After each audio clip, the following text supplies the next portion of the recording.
Fail to start, select another. Okay, let's just use the built-in camera because for some reason this isn't working. The built-in camera looks awesome on you, especially your t-shirt.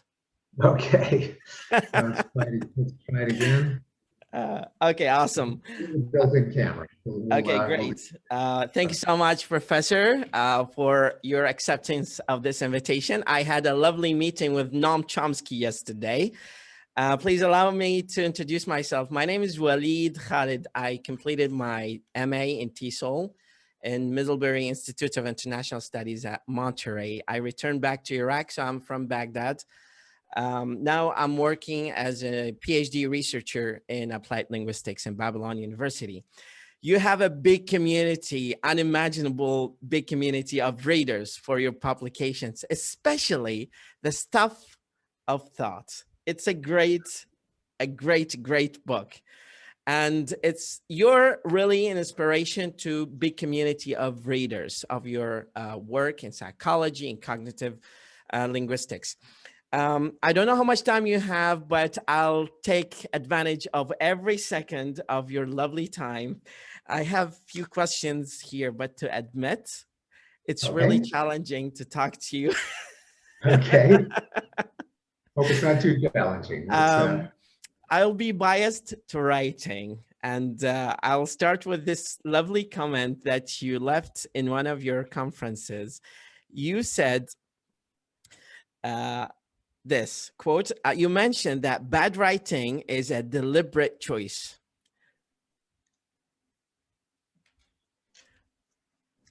I tend to think it's not a deliberate choice. That although that is a common accusation, the question is, why is academic writing so bad? And a common answer is it's academics deliberately try to write in obscure language, so to show off how erudite, how learned, how wise they are, how sophisticated their subject is. So they're trying to fool their audiences into thinking that there's a lot more complexity and abstractness than there really is. They're hiding the fact they have nothing to say. I actually don't believe that theory because I just know too many scientists and scholars and linguists who definitely have something to say. They don't want to they're not trying to impress the audience, but just writing is difficult. It's a skill. And unless you think when you're writing, both what are the ideas that I want to get down and how good is the prose, how good are the sentences, how good is the composition. Unless you make that effort, it's going to be terrible because you're going to be assuming that your audience knows what you know, the problem of egocentrism or failure to mind read, or the curse of knowledge, namely when you know something, it's hard to imagine what it's like for someone else who doesn't know it. And if you don't take that effort into making your language clear, it won't be clear. So there has to be a choice to write well. I don't think people make the choice to write badly, at least most people. Okay, well, I'm going through the list of questions that I've prepared here for you, and I would love if you elaborate more on how. I'm not going to go over the questions in order, so there's no chronological order for the questions. And I'm very interested to hear your detailed insights on this question particularly. How is cognitive linguistics contributing to modern language learning, especially in L2 context? We have in Iraq big community of L2 learners who lack stimuli to learn language. English is not the second spoken language in this community. In the Iraqi society particularly, we have so many ethnicities here, and they speak derivations of Arabic and Assyrian and Kurdish. But English has become part of the new generation trend to either show off or boast that you know a little bit of English, that you can communicate with other cultures. And this trend is being escalating recently. So I would love to hear your insights on how cognitive linguistics is contributing to expediting the process of language learning in modern life. Well, indeed, English is becoming a de facto world language. No one decided that it would. No one thought this was a good idea. It's just happening largely because of the influence of the United States in technology and in entertainment. There was a dream that we would have Esperanto as the universal second language. There are enthusiasts for Esperanto, but since it isn't tied to a community, it's not a language that children learn as their first language. It is not as expressive and as embedded in a global culture as it turned out English ended up being. But in terms of cognitive linguistics, there are a number of contributors. One of them is that language is used in a social context. It's used to communicate. It's also used to project our sense of self, who we are, how we relate to the person we're dealing with. And I have found that unless you are called on to use a language in conversation, then it's very difficult the first time you have to do it. If you learn from textbooks, if you learn from online courses, because when you're speaking to someone else, you don't just so much care about English syntax, English vocabulary, you also care about what relationship you have with that person. You don't want to seem like an idiot. You don't want to be arrogant and force them to speak in your language. You don't want to be rude. And so a lot of language competence consists in the reflexes of politeness, of what linguists call pragmatics, namely the use of language in a conversational context. Without that, then you might be able to write papers in English or some other foreign language, but you will have a lot of difficulty carrying on a conversation. To what extent do you think that L2 learners and teachers of English, especially like me, which I find really challenging actually to teach writing, since I'm not a native speaker of English. I pursued my MA in language teaching. However, I still have this obstacle of teaching writing specifically in L2 context, because some people say, and I'll quote for Fox News style, some people say that people are saying, a lot of people are saying, yeah, some people say that non-native speakers cannot teach writing. Do you agree or disagree on that? And what are your recommendations to L2 teachers of English in terms of writing?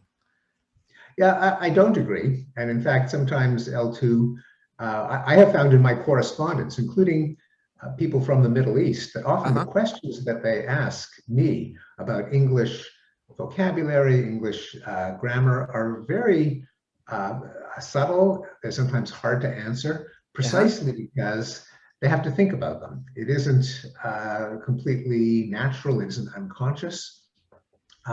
And as I mentioned in our first exchange, often good writing comes only from consciously thinking about how to be clear. If it's too easy, and if you just dump what's on your mind, then other people aren't going to be able to figure out what was on your mind.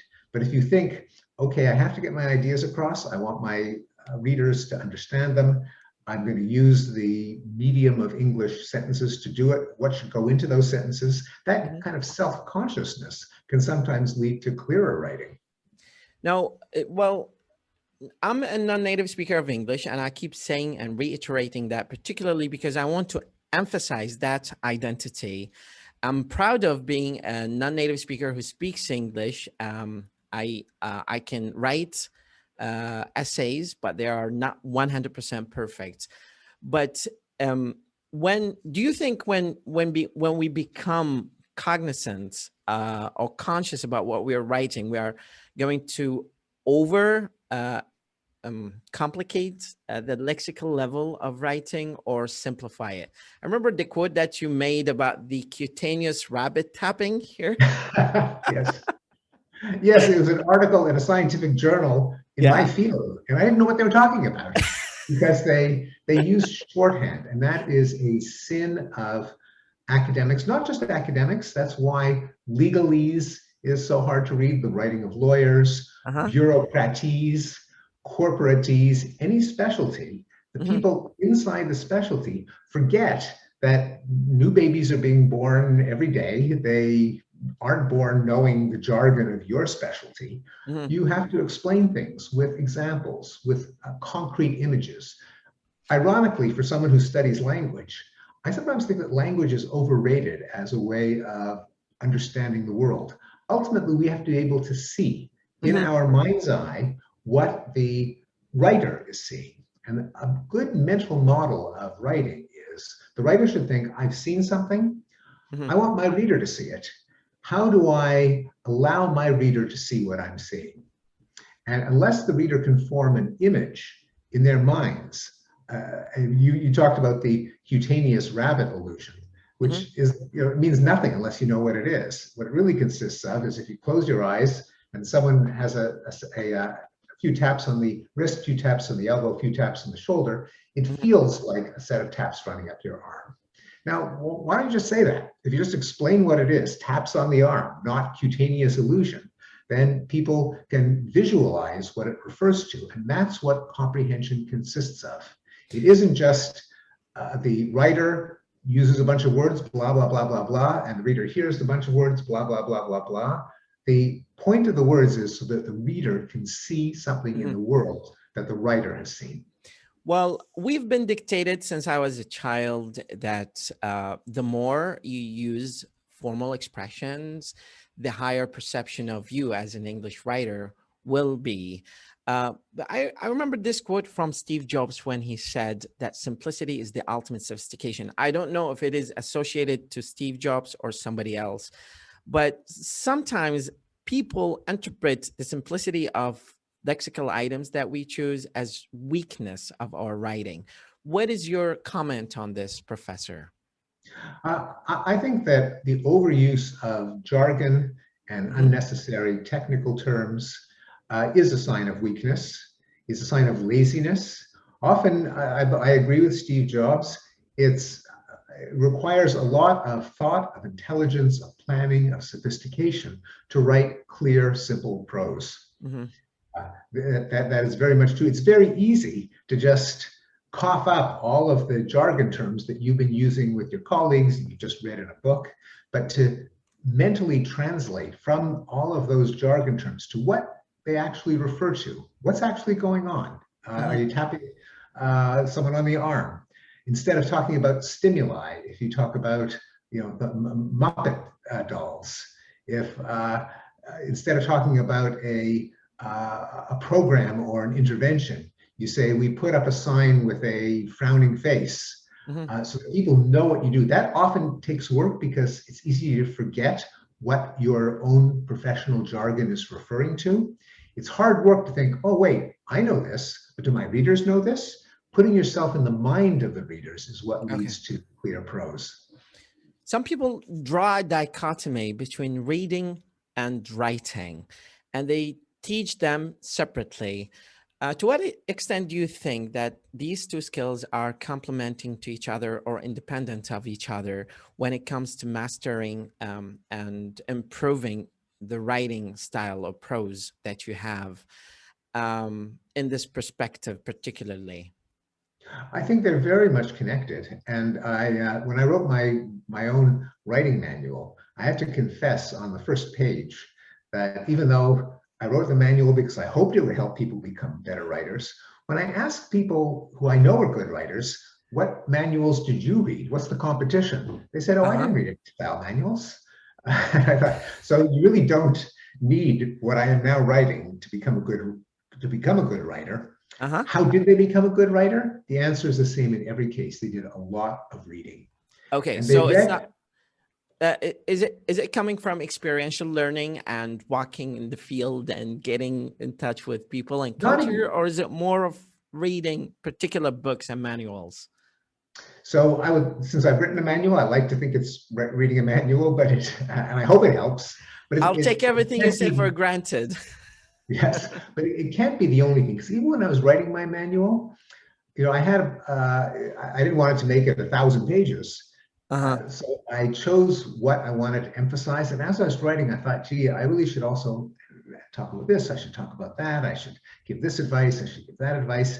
There's just so much to mastering writing that you can't lay it all down in a set of steps.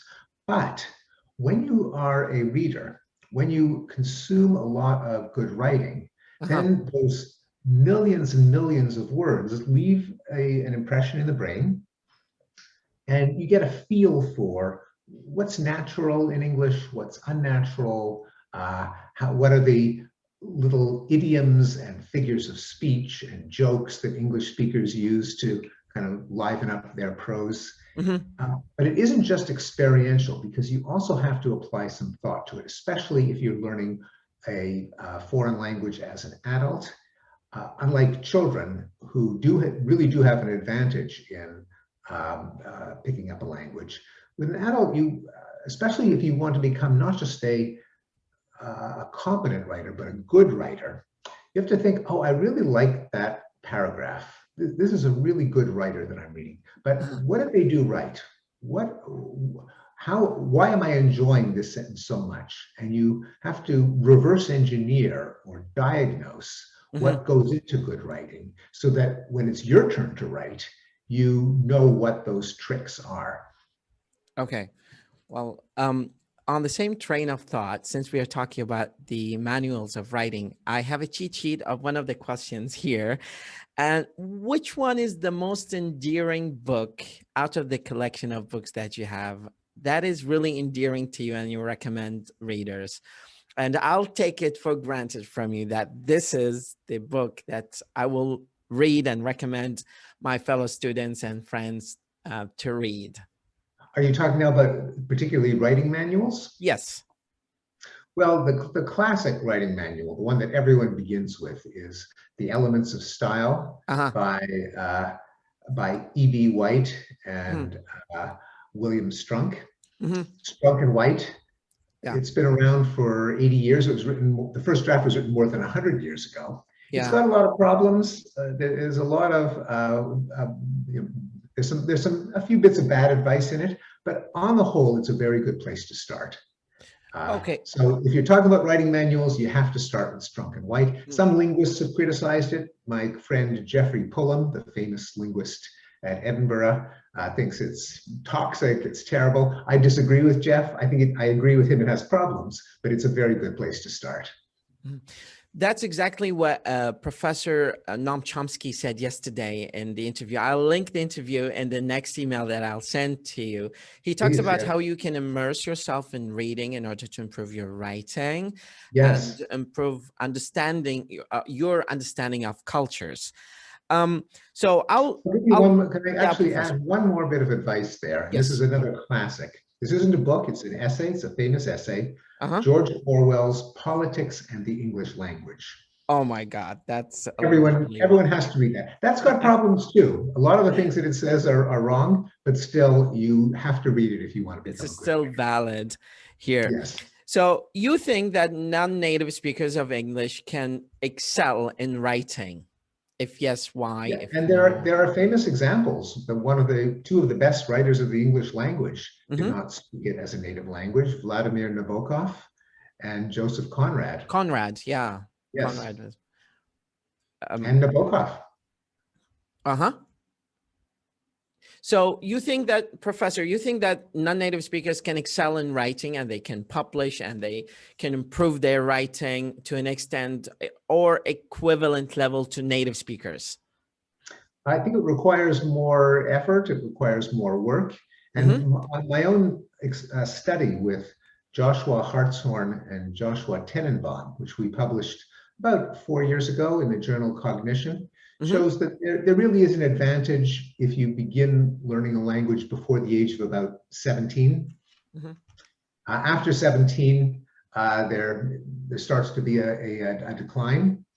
But still, the fact that you can't reach 100% of the proficiency of a child doesn't mean that you can't be very, very high, especially with lots of reading experience. Great.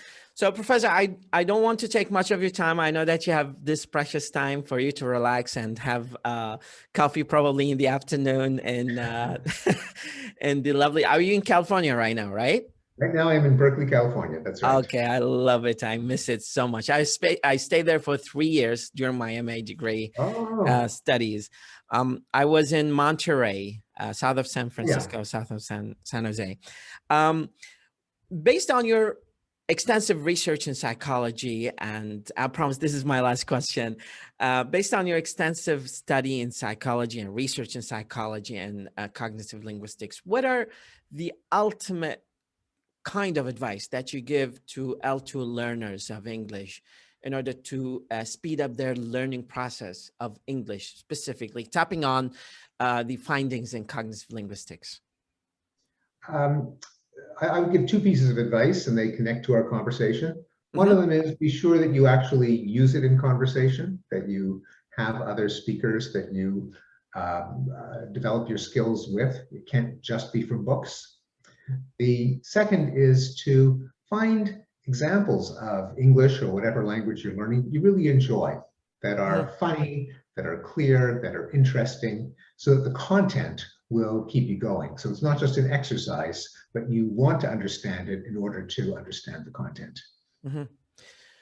Professor, thank you so much for this lovely meeting. Thank you so much pleasure, for Waleed. accepting this invitation. I really appreciate it. Thank you so much for this precious time that you've given us with this insightful list of comments and recommendations. We really appreciate your efforts. You're such a hero. You are one of the biggest, actually, professors that we look up to when it comes to cognitive linguistics, especially in our studies. University of Babylon, University of Baghdad. We thank you on behalf of our universities here, and we really appreciate you for the amount of great work that you're doing. That's very kind of you, Waleed. Thank you very much for having me on. I wish you great success in your studies in this series, and I wish success and satisfaction to all the people who are watching this interview. I really appreciate it, Professor. Thank you so much, and have a lovely day. You too. Bye. Bye.